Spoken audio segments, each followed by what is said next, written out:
We're going to take a look at higher order partial derivatives. In particular, we're going to take a look at second order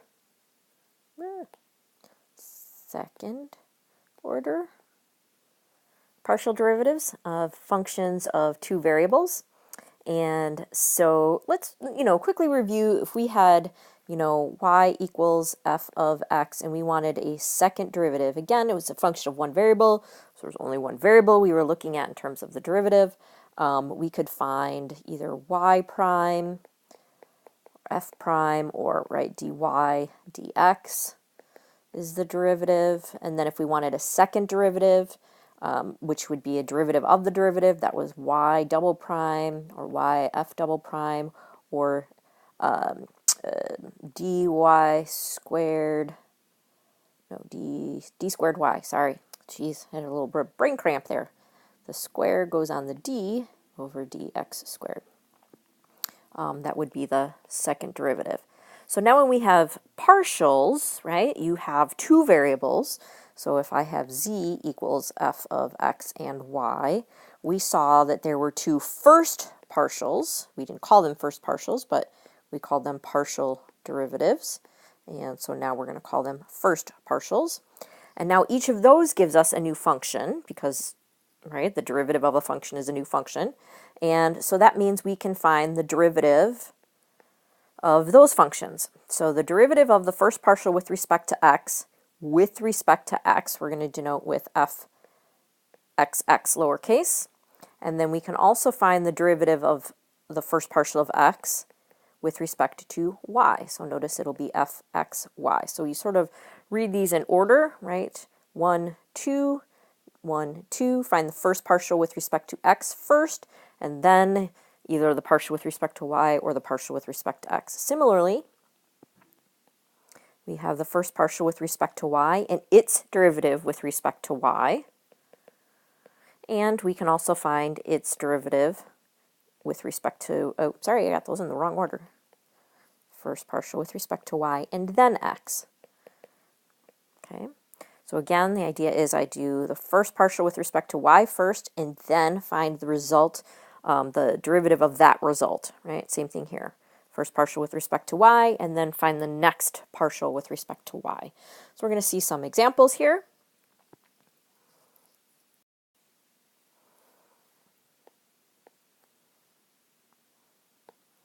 Okay, we're going to start out with our one that we've seen before, x squared plus y squared.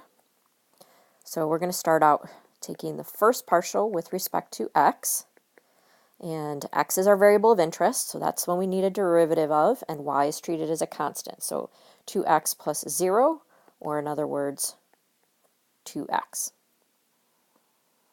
Then I'm going to need the partial of that with respect to x. So the derivative of 2x with respect to x is 2. Then I'm also going to look for the partial of that with respect to y. Now 2x doesn't have a y in it, so when I'm asking for the partial with respect to y, how does this function vary with respect to y? Well, it doesn't have a y, therefore there is no rate of change, there is no varying, and so the derivative there would be 0. So these are 2 of our 4. So notice we had 4 second order partial derivatives. So there's our first 2. And then we also have f sub y, so the first partial with respect to y. Now this one, y is our variable of interest and x is treated as a constant. So the derivative of x squared is basically the same as the derivative of a constant. So that is 0 plus the derivative of y squared, which is 2y. And so this just equals 2y, and again, we want its derivative with respect to y is going to be 2, and then its derivative with respect to x, again, it does not have an x, so how it varies with respect to x is it doesn't, so it has 0 rate of change. Okay, so these are our 4 second partials. Our 4 second partials. Let's take a look at another one, some of the other examples we've seen before.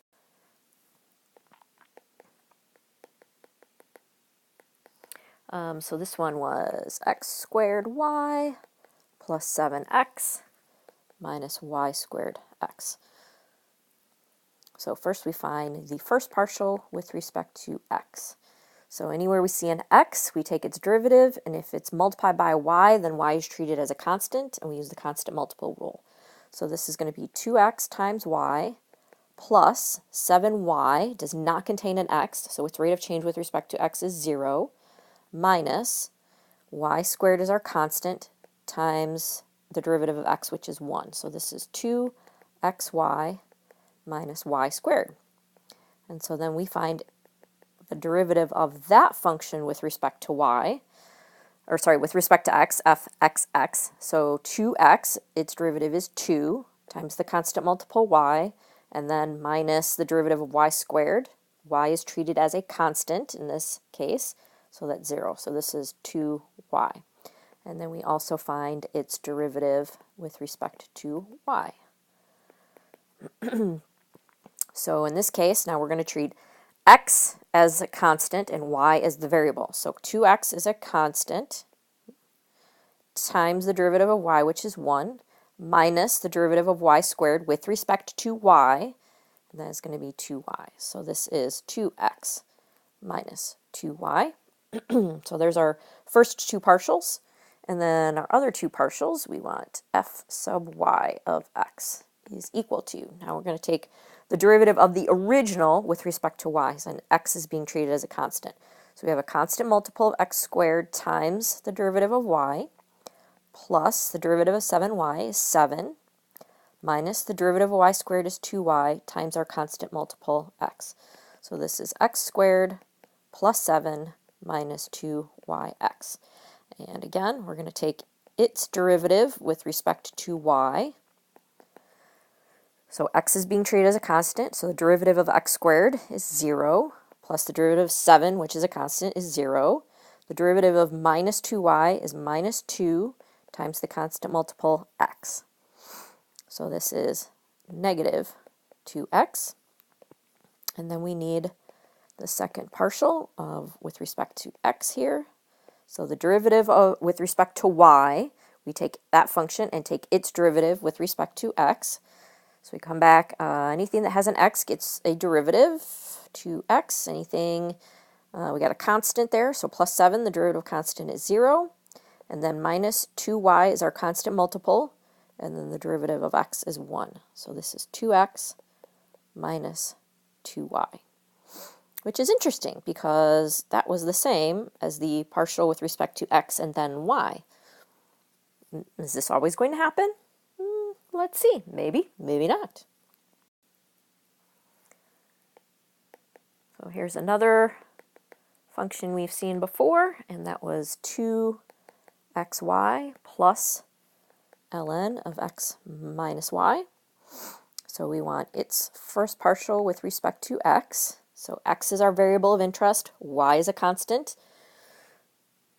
So the derivative of 2x is 2 times our constant multiple y, plus, now the derivative of the logarithm, the inside goes in the denominator, and the derivative of the inside goes in the numerator. The derivative of x minus y with respect to x is 1. So then we want the derivative of this, fxx. Okay, the derivative of 2y, so we're going to treat x as our variable of interest, y is a constant, so 2y is a constant, so its derivative is 0. And then plus, we have 1 over x minus y. So I'm going to basically use the quotient rule here, which is bottom d top minus top d bottom. So again, we're taking the derivative with respect to x again, right? Derivative with respect to x. So the derivative of x minus y is 1 all over the denominator squared. So this is 0 plus 0 minus 1, or in other words, negative 1 over x minus y squared. Then the f of x then y. So again, y is our variable of interest, so the derivative of 2y is 2 plus, we're going to again do a quotient rule, and a little bottom d top minus top. Now this time the derivative of the bottom, the derivative of x minus y, is going to be 0 minus 1, so it's negative 1 over x minus y squared. So that simplifies to 2 plus 1 over x minus y squared. So there's our two partials, starting with the partial with respect to x. Then the partial with respect to y, so let's do that one. Okay, so the derivative of 2xy with respect to y is constant multiple 2x times the derivative of y, which is 1, plus, again, we need the derivative of the logarithm. So the inside goes in the denominator, and the derivative of the inside goes in the numerator. But I want derivative with respect to y. So x is treated as a constant, so its derivative is 0 minus the derivative of y, which is 1. So if I want the derivative, second derivative with respect to y, the derivative of 2x is a constant, so that's 0. And then plus, we're going to do, again, quotient rule, bottom d top minus top. Again, we want the derivative of x minus y with respect to y, so that's also going to be negative 1. X minus y squared is equal to 0 plus 0 minus negative 1 times negative 1, so that's negative 1 over x minus y squared. And we have one more partial to do. That's fyx. So the derivative of 2x with respect to x is 2 plus, a little quotient rule here, bottom d top minus top d bottom. So the derivative of x minus y with respect to x is 1 all over x minus y squared. So that is 2 plus 0 minus negative 1, so that's plus 1 over x minus y quantity squared. I'm going to clean one little thing up here. That doesn't look like a minus 1. That looks like a 7, right? That's a minus 1 right there. So again, fxy is the same as fyx. Also turned out that fxx is the same as fyy. That's a bit more unusual. Okay, so far it seems that the mixed partials, we call those mixed partials, right? X and y and x, we got the same answer. Okay. Let's try.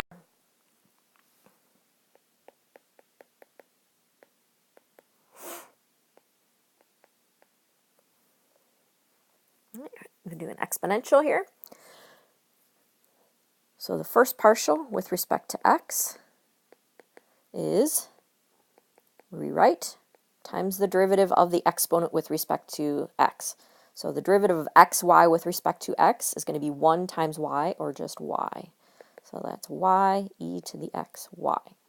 Okay? So its partial with respect to x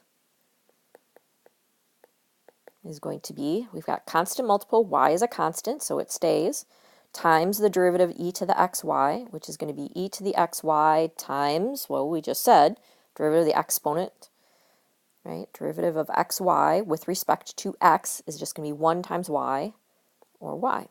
So this partial is y squared, e to the xy. Then I want the partial with respect to y of that. Okay, now we've got a product rule going here, right? Because we've got y times e to the xy.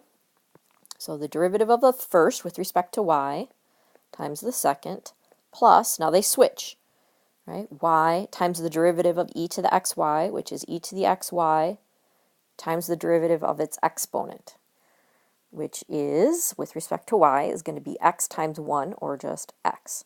So this partial, second partial, is e to the xy plus xy e to the xy.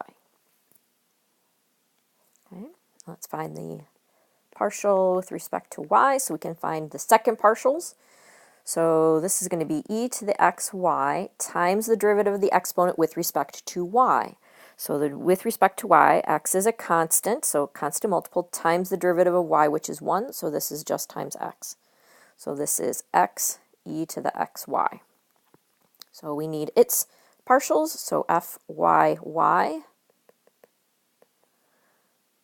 is going to be, well, x is a constant multiple, so x times e to the xy times the derivative of the exponent with respect to y, which is constant multiple x times the derivative of y, which is 1, so just times x.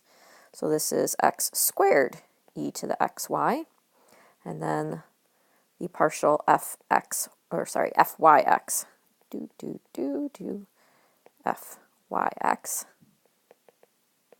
Okay, now again we're going to need a product rule because we have something involving an x times something involving an x. So derivative of the first times the second plus, now they switch roles, first times the derivative of the second. So the derivative of e to the xy with respect to x is e to the xy times, let's see, derivative of x is 1 times the constant multiple is y. So this result is e to the xy plus xy e to the xy. And again, we ended up with the same for the mixed partials. So I'll let you investigate if that's always going to be the case. It does appear to be that, but I'll let you do some investigation.